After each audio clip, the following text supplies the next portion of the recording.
On va passer au TLC secondaire, teinte, saturation, luminance. Donc, en fait, là, je fais un petit exercice rigolo pour que vous compreniez un peu le principe, ce que vous pourrez faire après pour vos vidéos si besoin.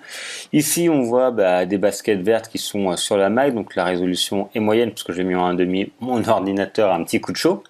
Et je vais mettre play. Et donc, on voit ici, ça se balance avec les baskets. Donc, c'est saccadé, c'est juste parce que c'est mon ordinateur qui rame un petit peu. Voilà, donc la qualité est assez mauvaise. On va pouvoir par exemple le mettre en intégrale, la qualité sera meilleure, ça va ramer un peu plus, mais voilà. Donc c'est quelqu'un qui a des baskets vertes qui se balade. En fait, j'ai utilisé ça pour vous montrer qu'on peut changer à certains endroits des couleurs entre teinte, saturation, luminance, qui nous permet en fait, grâce à des paramètres, de changer la couleur. Parce que en fait, le départ, le rush qui est là, donc là vous voyez c'est vert, et en fait au départ les baskets sont rouges. C'est le même, mais en fait j'ai demandé au logiciel de modifier la couleur rouge, donc partout, mais j'ai fait après une recherche plus particulière sur les baskets, ça marche bien quand il y a vraiment un gros contraste d'éléments. Et il y aurait pu avoir quelqu'un qui était habillé en rouge, je sais pas moi, Spider-Man qui passe qui est en rouge avec le même rouge, il aurait pu été en rouge, mais ça aurait transformé automatiquement la couleur que j'avais. Donc c'est un petit effet spécial très léger, mais si vous voulez faire des petites modifications, si vous avez une prise de vue, donc il y a d'autres méthodes pour le faire, mais une prise de vue avec une vidéo d'un objet d'une couleur et vous voulez mettre une autre couleur, par exemple quand vous avez des t-shirts de couleurs différentes ou autres, vous avez la possibilité, grâce à cette option, à faire des modifications. En fait, c'est assez simple.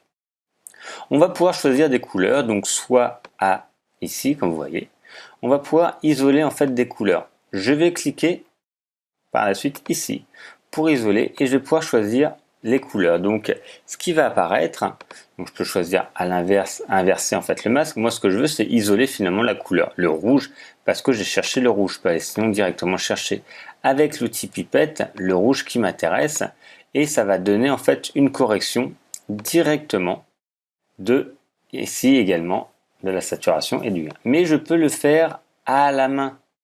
Et en fait, moi, le but, c'est de réussir à isoler au mieux les baskets. Hop. Vous voyez, ça retire après d'autres éléments, parce que donc faut pas manger trop la couleur des baskets. Je vais pouvoir mettre un peu plus de rouge, ça va se prendre une partie là, réduire ici, voilà. Donc c'est pas encore parfait, hein. Je peux réduire également ici, réduction du bruit, mettre un tout petit peu de flou. Et après je peux retravailler ici maintenant les couleurs. Donc je peux retravailler des couleurs ici, vous voyez c'est passé un peu orange, je peux changer la température. Je peux choisir d'autres paramètres, hein, vous voyez, tout à l'heure c'était une autre couleur, et comme ça je pourrais faire varier pour que ça ait une couleur plus ou moins importante. Donc ça reste un peu fantaisiste, hein, mais vous pouvez comme ça faire varier, vous voyez, les baskets, les couleurs des baskets en gris, alors que là au début c'était en rouge. Là j'ai fait ça rapidement, je décoche ici, et on voit bien maintenant, là parce qu'il y avait justement, vous voyez, j'ai pas pris exactement les bonnes couleurs, mais voilà, ça crée des petits effets.